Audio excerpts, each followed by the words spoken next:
ನಮ್ಮನ್ನು ನೋಡ್ಲಿಕ್ಕೆ ನೀವು ಬಂದಿದ್ದೀರಿ, ನಿಮ್ಮನ್ನು ನೋಡ್ಲಿಕ್ಕೆ ನಾವು ಬರಬಾರ್ದ?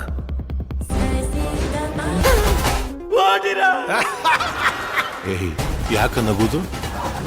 ಈ ಪುಣ್ಯ ಮಣ್ಣಿನಲ್ಲಿ ಕುಲಕ್ಕೆ ಅಂಟಿದ ಕಳಂಕವನ್ನು ಕಾಂತರದವರ ರಕ್ತದಿಂದ ತೊಳಿತೇನೆ. ಅರಸ ಅಪ್ಪಯ್ಯ ಇದೇ ಜಾಗದಲ್ಲಿ ಎಂತಕ್ಕೆ ಮಾಯ ಆದದ್ದು? ಇಲ್ಲಿಗೆ ಬಂದದ್ದು ಮಾತ್ರ ಅಲ್ಲ, ಇಲ್ಲೇ ನೆಲೆಸಿದ್ರು. ನಮಸ್ಕಾರ ಫ್ರೆಂಡ್ಸ್, ನಾವಿವತ್ತು ಮಾತಾಡ್ತಿರೋದು ರಿಷಬ್ ಶೆಟ್ಟಿ ಅವರ ಕಾಂತಾರ ಚಾಪ್ಟರ್ 1 ಮೂವಿ ಬಗ್ಗೆ.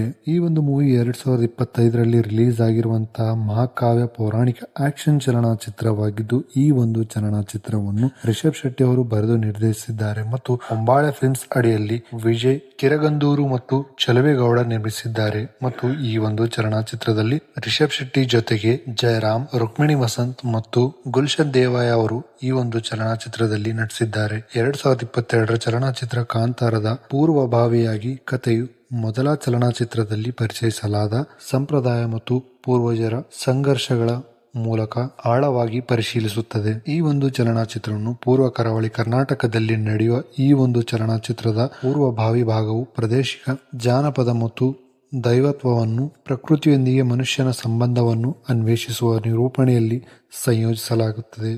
ಚಿತ್ರೀಕರಣ ನವೆಂಬರ್ 2023ರಲ್ಲಿ ಪ್ರಾರಂಭವಾಯಿತು. ಮೊದಲ ನೋಟ ಮತ್ತು ಟೀಸರ್ ಅನ್ನು ನವೆಂಬರ್ 27, 2023ರಂದು ಬಿಡುಗಡೆ ಮಾಡಲಾಯಿತು. ಈ ಒಂದು ಚಲನಚಿತ್ರದ ಮ್ಯೂಸಿಕ್ ಬಗ್ಗೆ ನೋಡುವುದಾದ್ರೆ ಬಿ ಅಜನೀಶ್ ಲೋಕನಾಥ್ ಅವರು ಈ ಒಂದು ಚಲನಚಿತ್ರಕ್ಕೆ ಮ್ಯೂಸಿಕ್ ಅನ್ನು ನೀಡಿರುತ್ತಾರೆ. ಈ ಒಂದು ಚಲನಚಿತ್ರವು ದಸರಾ ಹಬ್ಬದಂದು ಅಕ್ಟೋಬರ್ 2, 2025ರಂದು ಬಿಡುಗಡೆ ಮಾಡಲಾಯಿತು. ಅದರ ಹಿಂದಿನ ಚಿತ್ರದಂತೆ ಈ ಚಿತ್ರವು ವಿಮರ್ಶಕರಿಂದ ಸಕಾರಾತ್ಮಕ ವಿಮರ್ಶೆಗಳನ್ನು ಪಡೆಯಿತು ಮತ್ತು ಕಾಂತಾರ ಚಾಪ್ಟರ್ 1 ಸರ್ವಕಾಲಿಕ ಎರಡನೇ ಅತಿ ಹೆಚ್ಚು ಗಳಿಕೆಯ ಕನ್ನಡ ಚಲನಚಿತ್ರವಾಗಿದ್ದು 2025ರ ಎರಡನೇ ಅತಿ ಹೆಚ್ಚು ಗಳಿಕೆಯ ಭಾರತೀಯ ಚಲನಚಿತ್ರವಾಗಿದೆ ಮತ್ತು ಸರ್ವಕಾಲಿಕ ಅತಿ ಹೆಚ್ಚು ಗಳಿಕೆಯ ಭಾರತೀಯ ಚಲನಚಿತ್ರದಲ್ಲಿ ಸ್ಥಾನ ಪಡೆದಿದೆ. ಈ ಒಂದು ಚಲನಚಿತ್ರದ ಕಾಸ್ಟಿಂಗ್ ಬಗ್ಗೆ ನಾವು ನೋಡುವುದಾದ್ರೆ ರಿಷಬ್ ಶೆಟ್ಟಿ ಅವರು 2 ಪಾತ್ರದಲ್ಲಿ ನಟಿಸಿದ್ದಾರೆ. ಬೆರ್ಮೆ ಮತ್ತು ಮಾಯಾ ಆಕಾರ ಮತ್ತು ಕುಲಶೇಖರ ಮತ್ತು ಕನಕಾವತಿಯ ತಂದೆ ರಾಜಶೇಖರ್ನಾಗಿ ಜಯರಾಮ್ ಅವರು ನಟಿಸಿದ್ದಾರೆ ಮತ್ತು ಕುಮಾರಿ ಕನಕವತಿಯಾಗಿ ರುಕ್ಮಿಣಿ ಅವರು ಈ ಒಂದು ಚಲನಚಿತ್ರದಲ್ಲಿ ಕಾಣಿಸಿಕೊಂಡಿದ್ದಾರೆ ಮತ್ತು